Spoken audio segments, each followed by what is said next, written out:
अंतर्राष्ट्रीय महिला दिवस के अवसर पर पातीपुर में आयोजित हुआ समारोह। वैशाली जिले अंतर्गत पातीपुर प्रखंड हाई स्कूल के प्रांगण में बहुजन शक्ति संगठन के बैनर तले 113वां अंतर्राष्ट्रीय महिला दिवस बड़ी धूमधाम से मनाया गया। कार्यक्रम में मुख्य अतिथि पूर्व राजस्व भूमि सुधार मंत्री आलोक कुमार मेहता ने सभा को संबोधित करते हुए कहा कि जो चाय बेचता है अब देश बेच रहा है, वैसे नेता से सावधान रहने की जरूरत है। अच्छे प्रतिनिधि को चुने जो आपके हक अधिकार के लिए लड़े।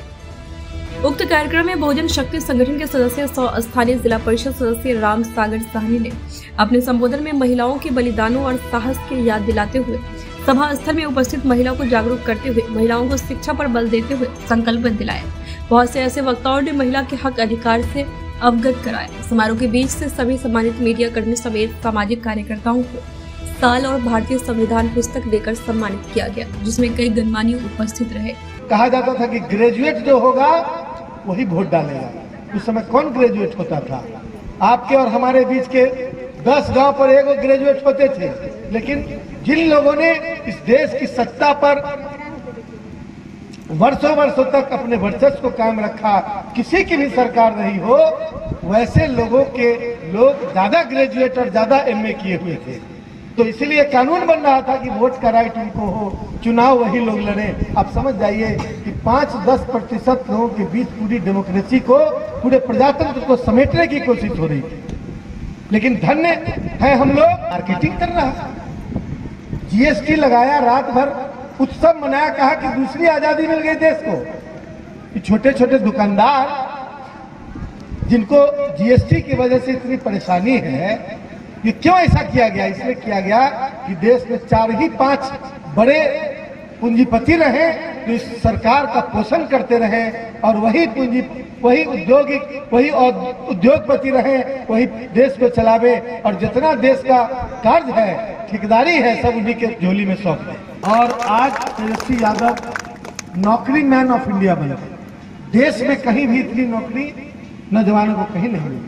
तो नौजवान नवयुवतियों के लिए और हमारी माताएं बहनें जो विभिन्न संगठनों के माध्यम से काम कर रही है, अर्ध सरकारी, गैर सरकारी और विभिन्न संगठनों के माध्यम से, आशा, ममता, जीविका, इन सब लोग के कल्याण के लिए हम लोग का एक खाका बना था, जिसको पूरी तरह लागू नहीं होने दिया गया।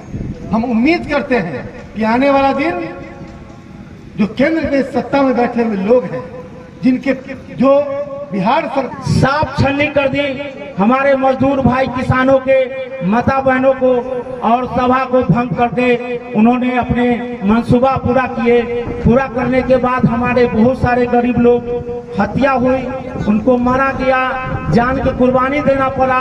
उसी में हमारे माता कुछ बहनों थे जो गोली लगे हुए साथियों को, खून को कपड़ा से भिजा करके, और उसी दिन 1977 में उनको स्वतंत्रता घोषित करके महिलाओं को आजादी के लिए उन्होंने अपने मनाने के लिए अधिकार दिया गया, जितनी भी दुनिया का सरकार है। साथियों, आपको हम बहुत कम शब्द में इतने बात बोले हैं, बोलने के तो बहुत बात है, लेकिन बहुत सारे लोग बोलने वाले वक्ताओं हैं। साथियों, आज देख रहे हैं साथियों परिस्थिति, हम लोग महिलाओं के बीच जाकर के उनको गुलबंद करने के बाद काम करते हैं, उनको आजादी मान सम्मान दिलाने के बाद करते हैं। और कुछ लोगों ने सत्ता पर रहने वाले नेता लोग आकर के फूलन देवी को क्या कहता है? डकैत। वही उच्च कोटि के लोगों के बेटी रहती तो उसको क्या कहता? वीरंगना। आज उसको डकैत बना दिया गया। उन्होंने 52 लोगों को लाइन में लगाकर गोलियों से छलनी किया। जब उनके साथ बलात्कार हुआ और 3 सप्ताह तक उनके साथ बलात्कार किया गया, पूरे गांव मिलकर बलात्कार किया, उनको नंगा पानी भरने के लिए कुआं पर ले गया।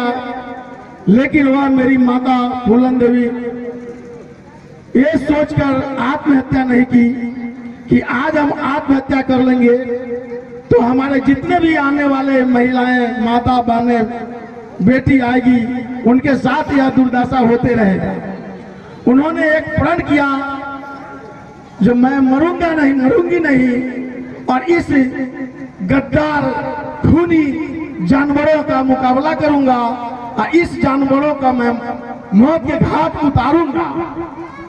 उन्होंने ऐसा ही किया। उन्होंने लास्ट में जाके चंबल घाटी में अपनी तैयारी की और जिस गांव के लोगों ने उन्हें उनके साथ बलात्कार किया था वो पूरे गांव को एकत्रित करके 52 लोगों को